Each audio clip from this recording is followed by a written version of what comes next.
Welcome back to Cocktails and Classics as we cover Band of Brothers. This is episode 3, Carentan, named after the French city that they have to take, which is a meeting point between Omaha and Utah, I believe it was.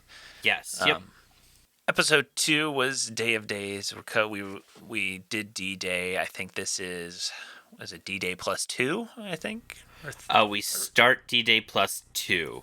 Yes. And then that was when they find Blithe, right? Yeah. And then, Yeah, that's kind of when they start. And then I think it's like, it jumps to like plus 14 or 5? something. No, I thought it Oh, was maybe like it's 5 or 6. Maybe it's 5. 14 might be the second or the third jump. Yeah, and then I think it was like 26 towards the end with Blithe. Yeah. I will say this, Ben. Like you were saying with the Pacific, I did go to Wikipedia. Did not read any of the episode descriptions, but I did see on Wikipedia on their episode guide, it is whatever title, and then who is the main character of the episode, and then who is this. So, episode 1 was, Winters. Episode 2 was, I believe it was Garnier, or Garnier. I don't know how you say his fucking name. Oh, I would have thought it would still be Winters because I feel like Winters had a much bigger. Although I feel like Winters is just the overarching main character. Kind of seems that way. Second, and I'll tell you. And then this one was Blithe. Blithe. So that's, yeah. That makes sense. I was trying to just look for, I was just trying to get, a friggin' plot summary of the whole thing. Because, at the end, when Miss Slam's, naming off all those names, I was trying to see, what the names were again to be like, oh, did I know? Okay, sorry. I am wrong.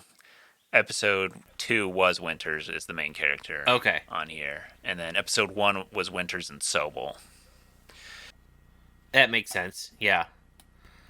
Loser. Didn't even make it. And then that drove me to, there was a note on the episode guide, which drove me to the trivia section of IMDb, which we haven't even looked at the trivia section for the last couple episodes. Which episode 2 was not as good as this episode. This episode has a lot of this guy does this, and this is here's the actual accurate historical thing of this. So we can cover that. Which the note has to do with Blithe, and at the end what it says. So as when we get to that point and we talk about Blithe, we can cover. Oh, I did see that. I saw it through a different historical. Yeah, so one of the things that I've done after each episode, just to help myself, because again, you're introduced to so many characters, and you're kind of watching along, and to be honest, when something happens and I get confused, I'm still trying to figure everything out. So a lot of the times at the end of the episode, I go to the Band of Brothers wiki page. I reread the synopsis of the episode. Yeah. Yep. And then at the end, it also shows you who the deaths, injuries, everything else was. Oh, okay. But that helps me a lot of the times too, of just being okay, hold on. So this guy got shot, and then I have to think to myself, okay, but which guy was this that got shot? Because there's too many people. So, like we were saying, this episode focuses on Easy Company and their mission to take over Carentan, and focuses on Blithe, who I don't think really had much of any time at the basic training. Was he even there? I don't remember him at all. So it's very possible that he was one that was just mentioned off shoot one time, or he was he was there but didn't have a speaking role or was never addressed. I feel like those are all very possible outcomes. I know I saw that Mark Warren, who plays Blithe in this episode, it's on the trivia, it says that he deliberately abstained from the boot camp that all the other actors did, so that when he got into like his scenes and the war scenarios, that he was as lost as he seems, like kind of shooken up and stuff. So pretty interesting little trivia note to that, and that apparently Albert Blythe's son personally thanked him for his betrayal of his father. But dude, the opening shot, I wrote this down. It's like, what an opening shot where Blythe is just like staring up at the clouds. Like, it's so beautiful. Great shot. But like, it's such a great contrast of how beautiful the shot is versus when you're realizing what is going on. Like the yeah, shell shock of it, like the intensity mixed with that beauty of what he's looking at is just, again, foreshadowing what's to come of him kind of having that look again of, out of your head look that he has when he loses his sight, and then you see it again at the, I don't want to say the very end, but towards the end of the episode when he's wheeled into the hospital. yeah. I wrote down that like this episode we get more of like the horrors of war. But I also said that I love how this show shows the reality of like what World War II and soldiers were like. Like we sent these young guys over there. Like honestly, some of them are hoodlums. Like I can't think of the guy's name. I want to say it's like Pantone, or the guy who like has all the watches on his arms, and he's like, "Hey, what do you got to trade?" And he's like, Oh, um, yeah, he's the guy. I always blank on his name, but I remember him from the first episode that he's always shitting on him. but like, He's the guy who, that yeah. like that guy. There's the dudes with like the Nazi flags where they're like, "Hey, like this is authentic," and there's like all these dudes just like stealing shit, like malarkey trying to get the Luger off the dead body. And like my grandpa, he like told us this story when he had fought in World War II that they had taken some hotel. I believe it was in Europe or it might have been like North Africa or whatever. But they took this hotel and all the dudes were like shirtless, like hanging out, goofing off, and like General Patton walks in and like gives them the reaming of a lifetime, and just like seeing the guys like that in this episode, I was like, oh my god, like that is authentic to what my grandfather told me. Like, so, I like that they kind of show that aspect of the show, because like even just Blythe as a character, like he can't fathom for the most part like what is going on, and then you see that opposite in oh god, I have his name here somewhere. Spears, the like commander Oh, who might have or might have not, which we believe he was the one that killed all those POWs in episode 2, and he just literally like tells Blythe like, we're all get over scared. it. Yeah, you hid in that ditch because you think there's still hope, but you just have to accept the fact that like you're gonna die, and like without, yeah, you have to be without mercy, without compassion, without remorse. Like all war depends upon it or whatever, and you're just like, what the fuck, dude? Like, Holy shit! I did not put together who Spears was until just now. Oh my god.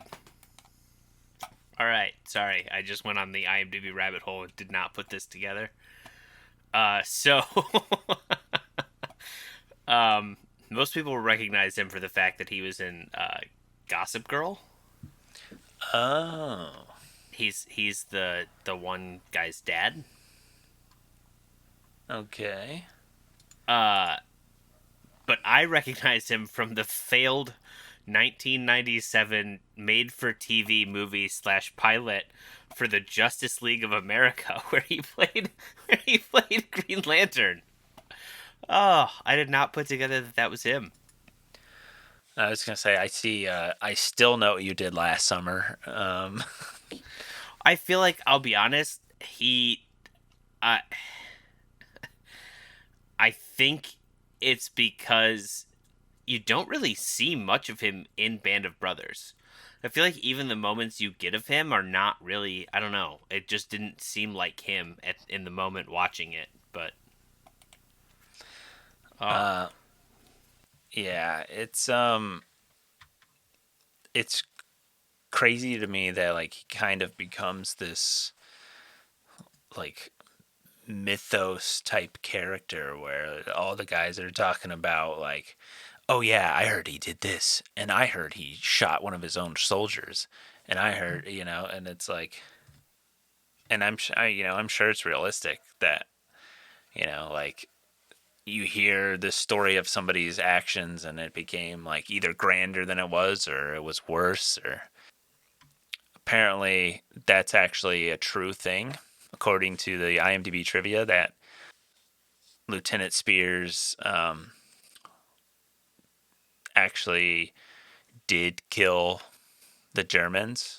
Um, it says that according to Private First Class Art DiMarzio, in a post-war interview, he said that Spears ordered that each man take one prisoner and shoot them. So it wasn't directly Spears. It was carried out. Later that day, they captured 4 to 5 additional prisoners. According to DiMarzio, the men had their hands up and said that the war was over for them. Spears then shot all of them down. The reasoning behind it was that they didn't have the men to guard the prisoners, and taking them only slowed their movement, and they certainly couldn't release them. And then DiMarzio also witnessed Spears shooting the sergeant. It says during the Battle of Carentan, Spears was ordered to hold while a rolling barrage was dropped on German positions. The sergeant in question, allegedly drunk, wanted to charge in with the barrage still underway. Spears ordered him to hold. The sergeant refused and persistent in going in. Once again, Spears ordered him to hold. Spears then ordered the sergeant to go to the rear because of his intoxication. Once again, refusing orders, the sergeant reached for and leveled his rifle at Spears, and Spears fired first, killing the sergeant. Spears reported the incident to his commander, who saw it as self-defense, and then Captain Gross was killed in action the next day, and the matter was dropped.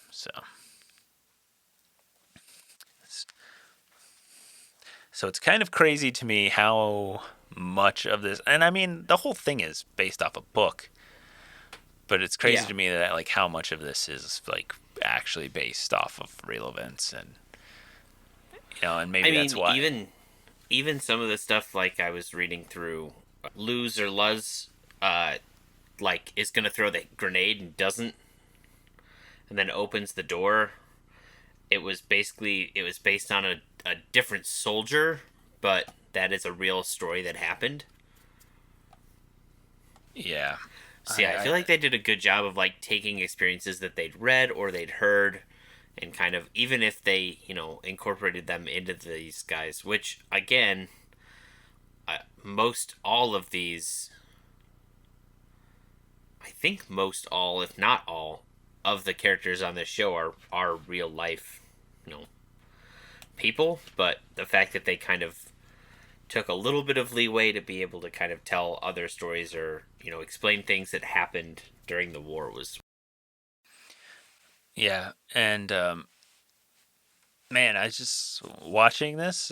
I'm like the tactics of war. And I don't know how much they've changed since in the last episode. They were like, yeah, this is still taught today on how to take a enemy like artillery, like small barrages or whatever. Like the tactics of war, like when they come up the hill into Carentan and there's the dudes like posted up in the building shooting at them, and then they're literally just like keep running in. I'm like, no, absolutely not. Like just having to rush into gunfire like head on is somewhat psychotic, I feel like, but I don't know if there's better tactics. Like I'm not gonna sit here and say that I know what's right, but Yeah, I don't know. Just the thought of like, you're gonna get mowed down, but you just keep running.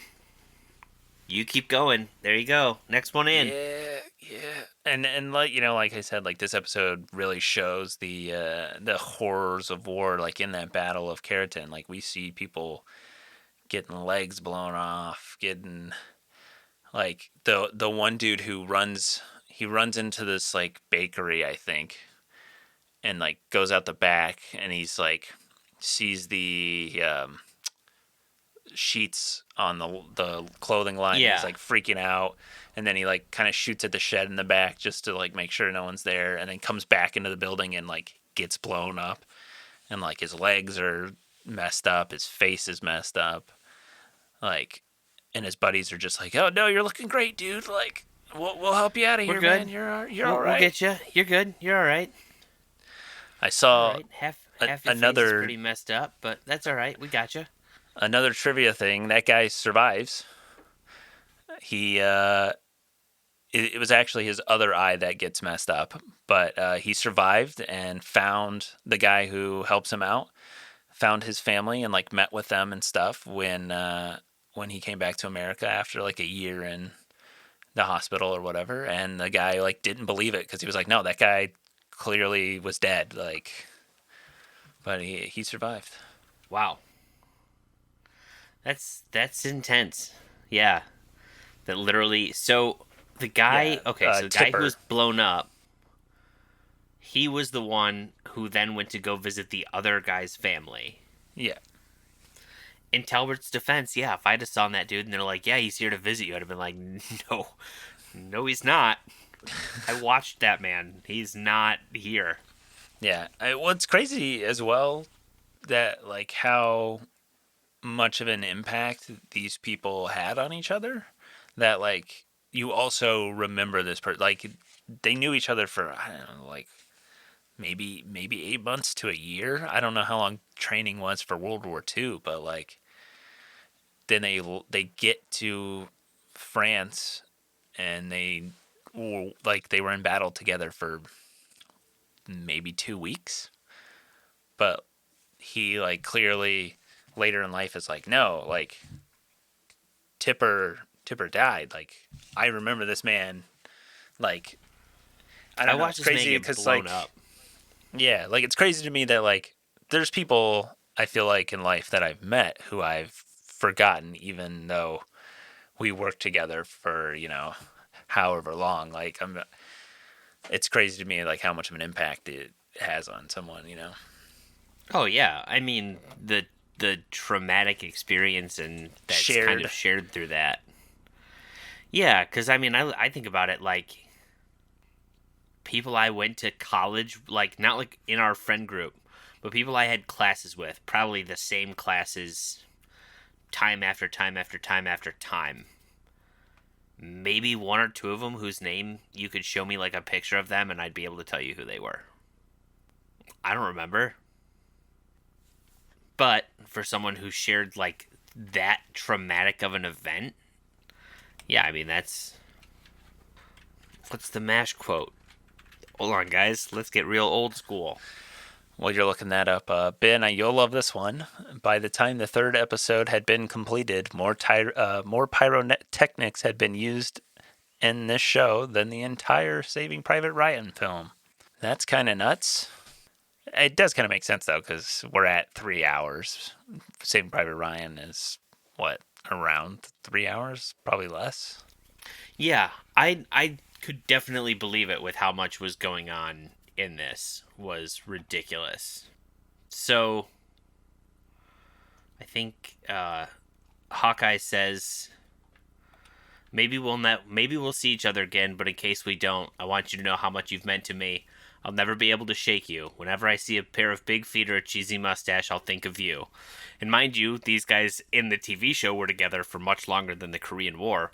But if you think about the fact the Korean War lasted 3 years, and Hawkeye says this to BJ in the MASH finale, BJ didn't even start the show. So he came in, you got to think like a year or two in. They were together for maybe a year. But, I mean, they just went through such hell. I mean, they went through hell together. So yeah, I mean, I get it that's going to be always engraved in your memory. I feel like we get more of this episode kind of gives us more of a feel of how World War II is going to go, and more so like this show. I feel like episode 2 was kind of a good I feel it's a good entry point into it. Like it shows us that like there's going to be battles, like it's intense, but there's only 2 deaths in the show, I believe. There's like, Popeye gets wounded, but then like it's only like Hall. Well, I guess there's a couple more. That when Dog Company comes in and they like rush on, they get like blasted. Yeah. But like, I mean, also the like head of Easy Company who, well, I he's mean, still mostly off off camera death, but like, I feel like episode 2 was a little easier, like a little bit more, dare I say, palatable on that front. But like episode 3 is like you're in the oh, shit. we're ambushed, like dudes are getting shot down, like the fucking. Granted, the Germans obviously are gonna get the worst deaths because it's fucking American made, but like Well, like the dude who gets the run dude over getting by ran a tank. over by the tank, Oh yes. God! I was like, what the fuck?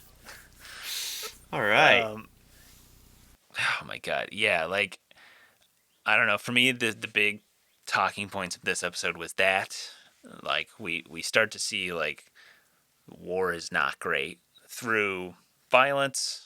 We see it through Blythe, who eventually comes around and starts to maybe come into his own as a soldier. I think we're led to believe by the end, as he goes I to like lead that think mission. there's a mix between that and that. I think, to me, is him seeing Winters in the midst of everything else that they've been going through.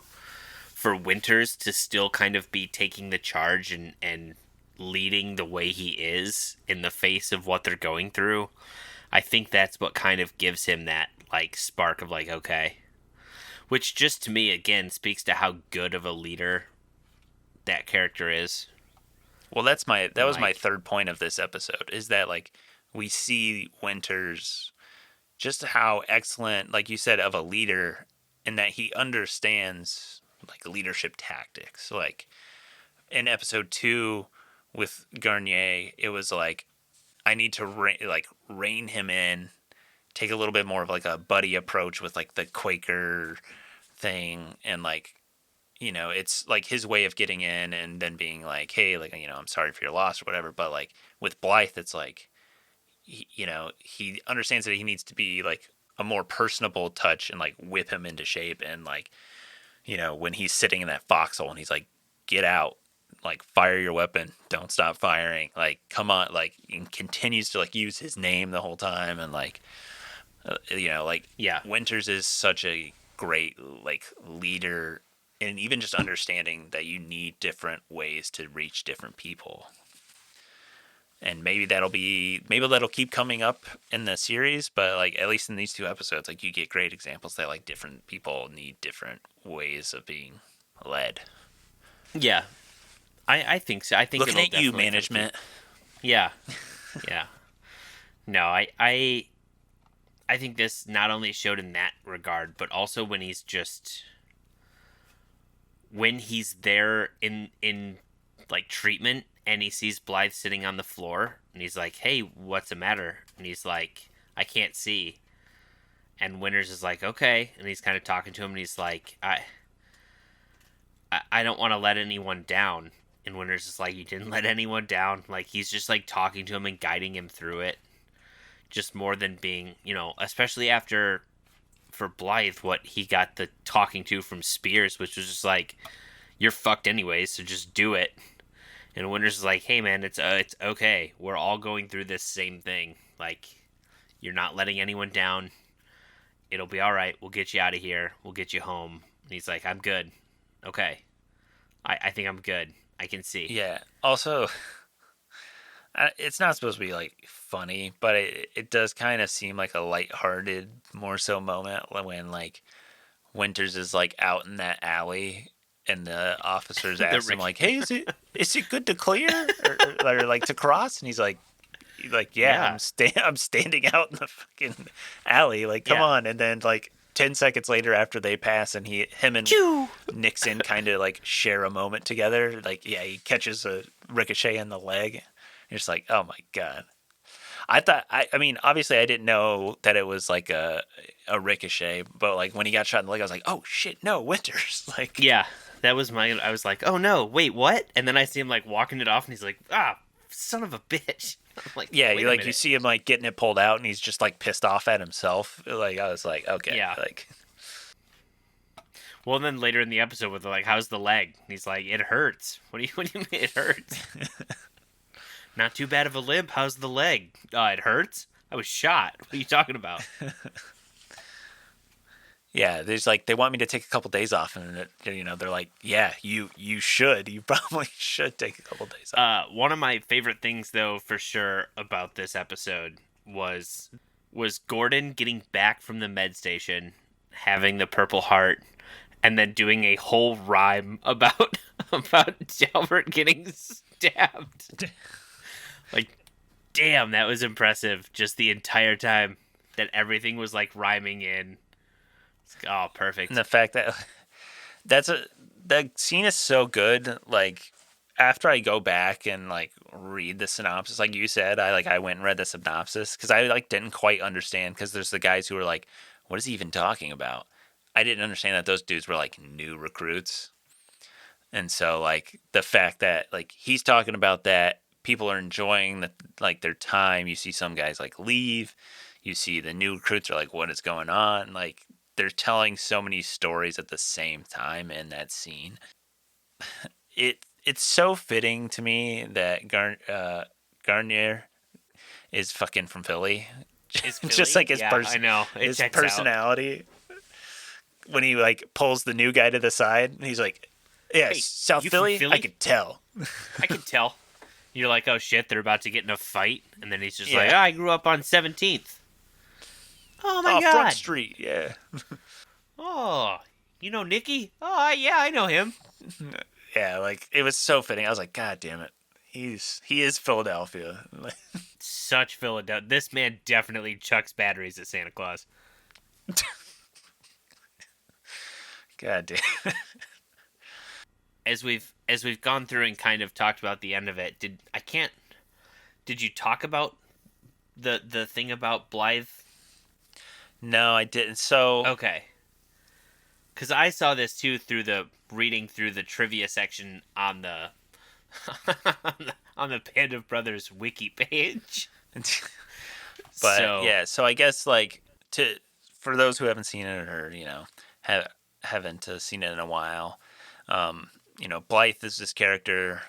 He's found at the beginning of the episode, just staring at the sun, and he tags along. Later in battle, he kind of like freezes up. We see him at the medical tent. He has temporary blindness. Uh, he comes back, and he's kind of like he's always just kind of like a little out of it. It seems a little out of sorts. Later, when they're in the battle in the trenches, I think it's like the Battle of Blood Gulch or something is what it ends up being called in history. Um, but he's like just sitting in the foxhole. He doesn't really want any water. He doesn't want like can't go to sleep. He meets Spears and kind of says something to Spears about like what he did on D-Day, alluding to killing the prisoners of war. And then in the battle, Winters pulls him up, gets him to battle, and Blythe ends up killing a German soldier at the end of this battle, and taking his Edelweiss, which is like this white alpine flower that only grows at the top of the Alps, and then like, you have to go get it. It makes you the ultimate soldier or whatever they say at the beginning of the episode. But Blythe gets his first kill.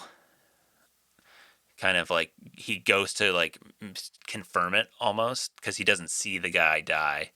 And it's kind of like this moment for Blythe because when we flash forward towards the end of the episode, at like I think it's like D-Day plus 26,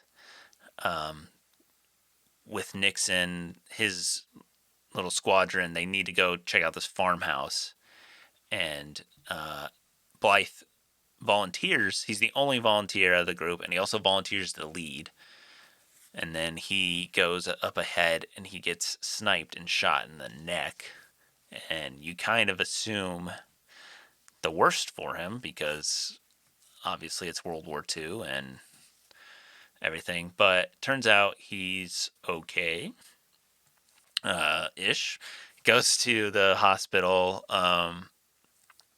And then at the very end of the episode, it says that Blythe never recovered from his wounds and died in 1948. But this is false. And that Which do you he know? actually... Okay, did you do any research on this? No, Because I'm reading I about just it right saw now. the thing. Okay, I just saw the thing that says Okay. he recovered and continued to serve in the army until his death in Germany as an active duty serviceman in '67. So yeah, so he was verified by discharge paperwork. He was discharged in October of '45. He was Mm-hmm. actually at the first annual reunion of the 101st Airborne. He went back to Philadelphia, and then he also served again in Korea. He was awarded a Bronze Star and a Silver Star. And he actually never officially retired from military service. He was on active duty in Germany in the 1960s. He returned from a weekend in Belgium, and he didn't. He said he wasn't feeling good. He was feeling nauseous. He went to the hospital where he was admitted with a perforated ulcer, and that's when he passed away in December. He's currently buried in Arlington National Cemetery with full honors. And the reason that they claim that he died in 1948 allegedly is that none of the other veterans from Easy Company never found out what happened to him. They just believed that he died. So when they were all interviewed for the book, um, they just thought that after he suffered his wound, he must have died in the hospital. So that's what came out when the Band of Brothers book came out, and then And in now it's in probably like now more that we have the later internet and and more stuff. yeah, and in more later later editions of the book that has been corrected. But the series Band of Brothers never made those changes. Which, I mean, to be fair, at that point they're not really, who is going to be like, all right, HBO, we got to go back and make this edit now as we're streaming. Although, to be honest, I'm kind of surprised now at this point that it is streaming, that they haven't done it. I could get it Yeah, like well, once it was done and released to DVD, because it's like we're not going to do another DVD release. But yeah. I mean, I you wonder would if think they now it would have. be a pretty quick edit. Open the open the throw a different scene in at the last 10 seconds. Well, it was probably cut. No, because they shot on film. I mean, maybe they did a digital edit, but do they still have the files like sitting around and stuff? Like, Oh, I just mean like in terms of the streaming on HBO Max, I think they could yeah. I mean, they very they honestly easily could throw probably an just put edit in a there. yeah. You could probably just put like a It's still just a photo over it. still. Yeah. Yeah, All you have to do is put like a still image over that for the 30 seconds it's up there. we were Yeah, wrong. I did think that Blythe was is still alive for yeah. for Whoa. another 30 years. Yeah, I just thought it was interesting because I looked it up and they didn't really say anything about it. So I was like, okay, well, I'm curious to know what's going on. So I Googled Albert Blythe in general, and he actually has his own Wikipedia page. But yeah, he also from Philadelphia. Does not give Philadelphia vibes. No, But yeah, he actually reached the rank of Master Sergeant before he died. dang. But I just think it's crazy that he went through all of this in World War II, and then in the Korean War, wins a bronze and silver star for jumping. He jumped in behind enemy lines surrounded by a Chinese battalion, and he survived that too. This man is insane. He's twisted. He's twisted. It's not a big scene, but the other big thing at the end is when Malarkey goes to get his laundry from Mrs. Lamb, who's like a local woman that does the laundry for the soldiers. And he goes to pick up his own laundry, pays her, and she's like, "Oh, uh, have you seen Meehan? Like, he forgot about his laundry." Malarkey kind of is taken aback by that, and he realizes that she doesn't know that he died, and so he pays for it and takes it. And then she's like, "Oh, well, why don't you just help me out and like see if there's any others here?" And like lists off all these soldiers who have also died in action. And then finally, at the end of that list of names is Blithe, who he also takes. Back to the horrors of war. It's kind of like, oh, news doesn't travel that fast, and honestly, the local laundry lady probably wouldn't be one of the people to really find out about that sort of thing. But yeah, I don't know. It's another one of those scenes where it kind of like brings it back to reality almost for you, where it's like, damn. Yeah, I definitely think that was such a good way of like gut punching. Just that extra thing of like, oh hey, it's kind of the things you never think about, right? Yeah. Like all these things happen and no one thinks about, well, what are we going to do with their laundry? Well, that's interesting because at the same, like, that's kind of where I thought like Blythe was dead, was the part where they also laundry related, I guess, was when they have that pile of clothes that they throw all the stuff in there and you see the little Edelweiss flower. And I Yeah. was like, oh no, is that like the pile of like dead uniforms and stuff? And like Blythe is in there. It's an interesting way of telling so much, I feel like, with such a simple thing. Like you're saying, it's a thing you don't really think about, like, oh, like, somebody's laundry or whatever, but like, that one shot of this pile of clothes made me like do all these mental gymnastics to be like, oh, like Blythe is dead, like, but maybe he's not. Maybe those are just like they had to cut off the like clothes to like get in the operation or something, and it's Well, I expert mean, storytelling. also doesn't necessarily mean those were the clothes that he was wearing when he was shot. I mean, that's kind of the thing. True. Okay. All right. It's I'm just looking to see the podcast breakdown here on the I'm looking through the wiki on the oh my entire god. thing, and now I'm seeing the podcast breakdown, and I'm not gonna lie, I might have to give this a listen. First episode is Tom Hanks, then Ron Livingston, then one of the writers and directors. Then they get into oh, okay. Episode 3 is Spears, and then one of the guys, he plays Robert Sink, but it was Captain Dale Dye, who is actually a veteran. Then we get Bill Garnier. Then there's another writer. Then the doctor, Doc Rowe. We get into Donnie Wahlberg, Scott Grimes, Ross McCall, who is Ligbit. I don't know how to pronounce his name. And then the last one is with Damian Lewis.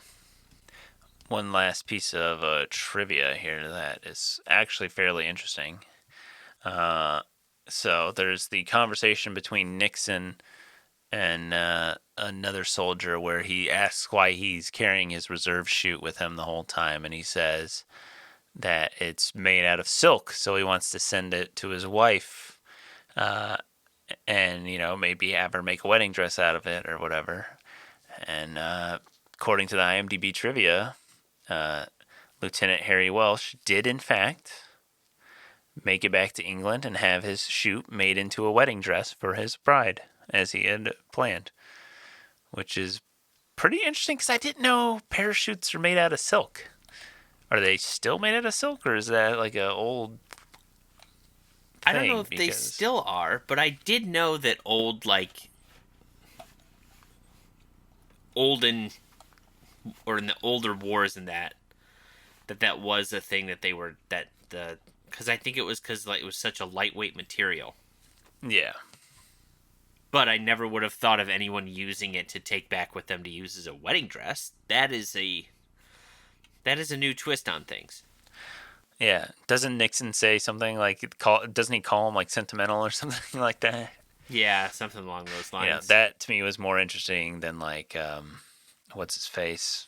Like Malarkey wants the Luger for his brother, or the dude's like collecting Nazi flags and stuff and watches. It's like, oh well, this guy has this meaningful purpose for his reserve chute that he's gonna like make it back with it for her. Yeah, an actual good use of utilizing it versus like just well, then he's not risking his life to go grab wristwatches. some shit.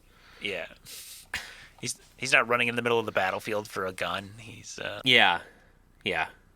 Which what blows my mind is after almost dying in the last episode, this motherfucker does it again. Are you talking about in the car or no? no when they're sitting there in the middle of the fight. I could have sworn he runs out yet again during Carentan to look and see if there's someone with one of the Lugers, or maybe it's after the tanks. Oh, I don't remember that. I could have sworn there was a thing where he was going around and looking again. Because I remember watching it and being like, "What are you doing, dude? What are you doing?" But I also like too how they're looking for trinkets and stuff during the war. But they judge the priest for, going out there to giving the to last bless rites. everyone. Yeah. Call it like crazy Irish or whatever he says. I mean, both are crazy, but like the priest was just standing out there giving last rites. I'm like, okay. I mean, yeah, but for a lot of like chaplains and that was their job in war. Well, it seems like, I don't know. There's kind of like unwritten rules, it seems sometimes. Like when a medic runs out, I feel like they're obviously not going to try to shoot the medic. Or then like even at night, like, I mean, I guess because you can't really see, but at like during that battle at night, they're both kind of like the Germans are fucking partying on the other side singing, and like the Americans are all like hunkered down, like no one's really making a move. I feel like you wouldn't shoot a priest giving last rites, but at the same time, like in the heat of war, like how do you know it's a medic or a chaplain or anything? I don't know. Yeah, no, I mean I get it. I can't imagine that being the thing of trying to figure out. I feel like normally that was the thing where it was. Although I don't know, I think maybe that was more of a World War I thing, where it was like the battle whatever ends for the day, and then it's like, all right, everyone goes out and collects their wounded and gives last rites and all that stuff. Back when the wars were, you stand here, this guy stands here, and you just kind of shoot across one another for a couple hours. I'm interested to see in the next episode. We find out that they're not going back to England and that they will be going back to France. And so I guess I'm interested to see what happens. We thought we were going to get a little moment of rest and reprieve, and we're not getting that. So are we going back into the shit? It's going to be another intense episode, or are we going to get kind of a...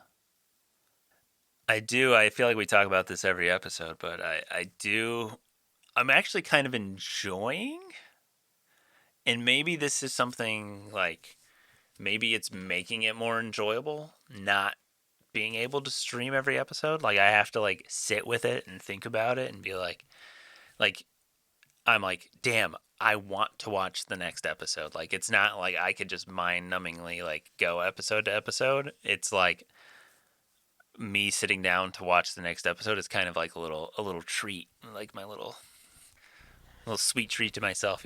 Like it's something you're like excited and looking forward to. I feel like sometimes when you can just stream something straight through, I feel like it might not have the same impact like that watching it, week by week or episode by episode kind of gives you. I don't know. I'll be interested to see one at the end how I feel about it, and then if we do another TV series, like, did I also enjoy, like, am I just enjoying it because Band of Brothers is just purely good and each episode is amazing and I'm like really wanting to see it, or is it good and was it elevated because I'm looking forward to the next episode that much more rather than like I watched a 10-hour movie and it was good. I don't know. I'm interested. It's another thing that I'm like, is it good because it's not straight through and I can't just stream it all? I don't know. Yeah, I get that. There's definitely that kind of feeling of like, is it? And I don't know. I think maybe, and not in a negative way, but I think maybe there is something to that feeling of like, you know, you kind of put it in your head to like, you get that excitement and anticipation, and so far there hasn't been an episode of this that's been like a filler or a bummer type episode. There hasn't really been a letdown. Obviously, we're only 3 episodes in, so I don't know. Um, but I just think it's gonna be interesting to see. But I do think the fact that like you have to wait and there is no just instant gratification. Yeah. I definitely think that plays a part in making it feel more impactful or eventful. It is something I kind of miss, is not having that feeling of like, I think of a show, before it was overblown. I remember in like freshman and sophomore year, The Walking Dead. And I mean, we'd have like, my God, we'd have like 12 to 15 people huddled around our TV in our dorm room We'd all watching go this to thing. Domino's and Yep. like, Everyone chips in, you order a shit ton of pizza, and then you just kind of sit there and watch. But throughout the entire week, like, you're still kind of talking about it. And especially when it got to the, before the episode would come out, everyone's there like an hour beforehand talking about what they think is going to happen, or, this, that, or the other thing. And then you end up watching the recap show afterwards, and you're talking for the hour after it, and then you're like, okay, well, I guess we have to wait a week to see what happens. I know I don't. you're like sitting there and you're guessing. Like, it was basically a podcast before podcast exists, but Yeah. like you're like, what, dude? What's gonna happen next? Like, oh my god! Like, I think this is. Did he die? Like it's like asking yourself all these questions, and you can't just get the answer right away. And I do feel like that is something that kind of adds to the anticipation for the next one. I don't know. Yeah, it just feels like it's something that's missing now. That didn't used to be missing. I don't know. Is there anything that you're excited, looking forward to? Guesses or anything about the next episode? No, I'm just curious to see more. Like, I loved the fact that I like that we have a couple staple. You've got Nixon and Winters, Malarkey. Uh, oh God, there's a lot. I mean, there's a lot of guys that just kind of are kind of running throughout. Even like Randleman, who's Michael Cudlitz's character. Um, I still don't know how to pronounce it, if it's Lutz or Luz. I think it's Lutz. But Lutz, okay. Picanti, like a couple of these guys that kind of are there through most every episode that kind of lipped in, kind of like your core group of guys.